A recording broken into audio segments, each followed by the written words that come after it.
अडानी और उनके भतीजे ने अमेरिकी नियामक को $16 मिलियन के सिविल जुर्माने पर सहमति जताई है। गौतम अडानी को $6 मिलियन जबकि सागर अडानी ने $12 मिलियन के जुर्माने पर सहमति दी है। ये फैसले अदालत की मंजूरी के अधीन है। अमेरिकी सिक्योरिटी एंड एक्सचेंज कमीशन ने गौतम अडानी और सागर अडानी के खिलाफ $18 मिलियन का सिविल मौद्रिक जुर्माना प्रस्तावित किया है।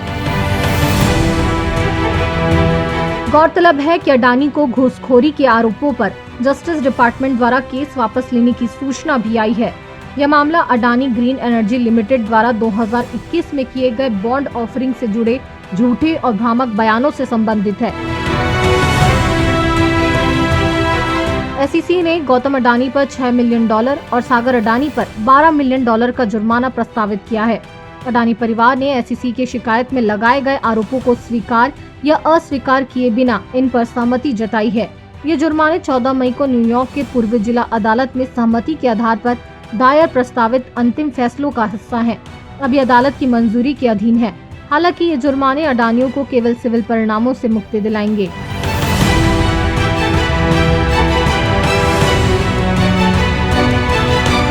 गौतम अडानी का प्रतिनिधित्व अमेरिकी राष्ट्रपति डोनाल्ड ट्रंप के निजी वकील रॉबर्ट जे गुफ्रा जूनियर कर रहे हैं। Gufra junior Sullivan and Cromwell LLP के को-चेयर हैं। एसईसी ने पहले गौतम अडानी और सागर अडानी पर सितंबर 2021 में अडानी ग्रीन एनर्जी लिमिटेड द्वारा किए गए $750 मिलियन के बॉन्ड ऑफरिंग में झूठे और भ्रामक बयान देने का आरोप लगाया था।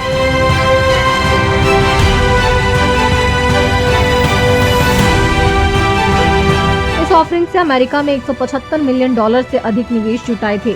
एसईसी की 20 नवंबर 2024 को दायर शिकायत के अनुसार अडानी ग्रीन के संस्थापक गौतम अडानी और उसके एग्जीक्यूटिव डायरेक्टर सागर अडानी ने कथित तौर पर भारतीय सरकारी अधिकारियों को सैकड़ों मिलियन डॉलर की रिश्वत देने या देने का वादा करने की साजिश रची थी।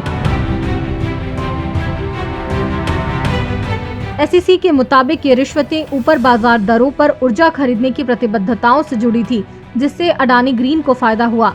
एसईसी ने आरोप लगाया कि बॉन्ड ऑफरिंग सामग्री जारी करते समय रिश्वतखोरी की योजना चल रही थी।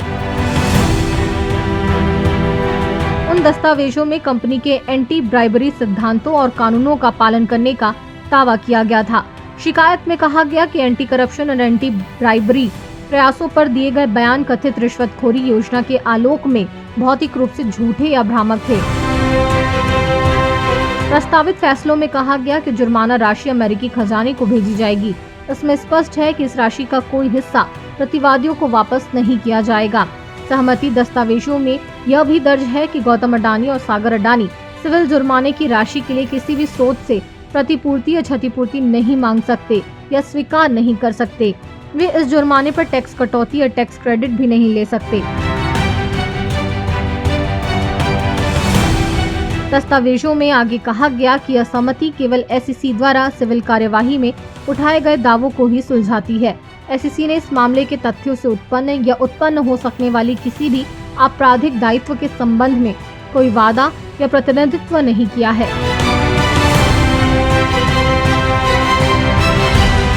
एसईसी की जांच निकोलस कर्सिमास, स्टुअर्ट गिल्सन और क्रिस्टोफर कोलोराडो द्वारा की गई थी, जिसकी देखरेख न्यूयॉर्क क्षेत्रीय कार्यालय की एलिसन कोन ने की है।